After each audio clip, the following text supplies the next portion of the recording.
بسم اللہ الرحمن الرحیم۔ وہ تمہاری روتی ہوئی آنکھوں کو یوں ٹھنڈا کر دے گا جیسے اس نے یعقوب کی آنکھوں کو ٹھنڈا کر دیا تھا۔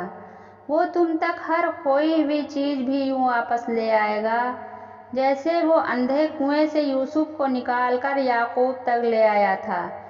کیا ہو سکتا ہے اور کیا نہیں، یہ سوچنا تمہارا کام نہیں، تمہارا کام بس دعا کرنا ہے۔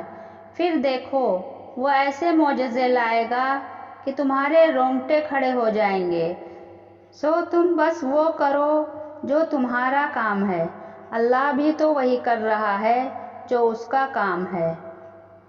یہ وقت آزمائش کا ہے، تمہاری آنکھیں راتوں کو گیلی ہوں گی، دل ہزار بار ٹوٹے گا، صبر آزمایا جائے گا، امتحان میں ڈالا جائے گا، لیکن یہ وقت بھی گزر جائے گا۔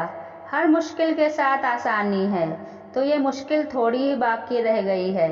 پیارے دنوں کا انتظار بس ختم ہونے والا ہے، جہاں اللہ ہوگا تمہارے ساتھ۔ امام احمد بن حنبل رحمۃ اللہ علیہ سے پوچھا گیا، کیا آزمائشیں آپ کو راستے سے روکتی نہیں ہیں؟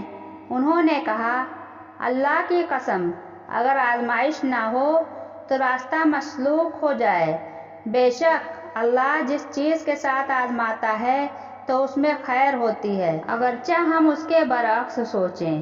اپنے دل کو اس بات سے راحت دو، اگر آزمائش نہ ہوتی تو یوسف علیہ السلام اپنے والد کی گود میں ہی رہتے، آزمائشوں نے ہی انہیں عزیز مصر بنایا۔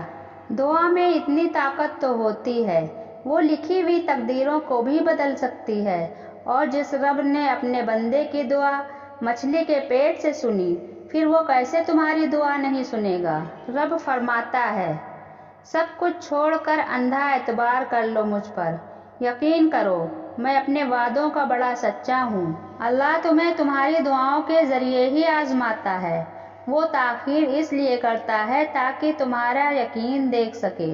یاد رکھو اللہ بہت بڑا ہے، اللہ ہے کسی بھی وقت معجزے بھیج سکتا ہے۔ مایوس وہ ہوتے ہیں جن کو رب پر یقین نہیں ہوتا، مایوس وہ ہوتا ہے جن کا ایمان کمزور ہوتا ہے، مایوس وہ ہوتے ہیں جو ڈر جاتے ہیں۔ دنیا سے سنو، تم ایسے لوگوں میں شامل نہ ہونا، ہمیشہ اس بات کو یاد رکھنا تمہاری مصیبتوں سے تمہارا رب بہت بڑا ہے۔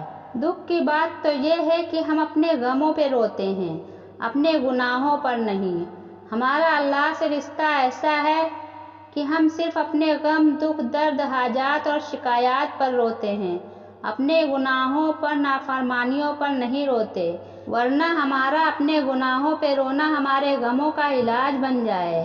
وہ جو عیب دیکھ کر بھی نفرت نہیں کرتا، وہ جو خطاؤں پر بھی پکڑ نہیں کرتا، وہ جو نافرمانیوں پر بھی دعائیں رد نہیں کرتا، وہ جو بندوں کی سسکیوں کا بھی ساتھی ہے، وہ جس کا ہونا تنہائی میں بھی کافی ہے، وہ جس کی محبت ہر محبت کے آگے ناقص ہے، وہ جسے منانے کے لیے ایک ندامت کا آنسو کافی ہے، وہ جو ہمیشہ سے باقی ہے، وہی اللہ ہے، وہی محبت ہے۔ پتہ ہے جب ساری دنیا مجھے تنہا چھوڑ دیتی ہے نا، تو میں آسمان کی طرف دیکھ لیتی ہوں، کیونکہ مجھے معلوم ہے چاہے ساری دنیا مجھے چھوڑ دے لیکن میرا اللہ مجھے کبھی تنہا اور بے بس نہیں چھوڑے گا، وہ کبھی مجھے انسان کے ہاتھوں رسوا نہیں ہونے دے گا۔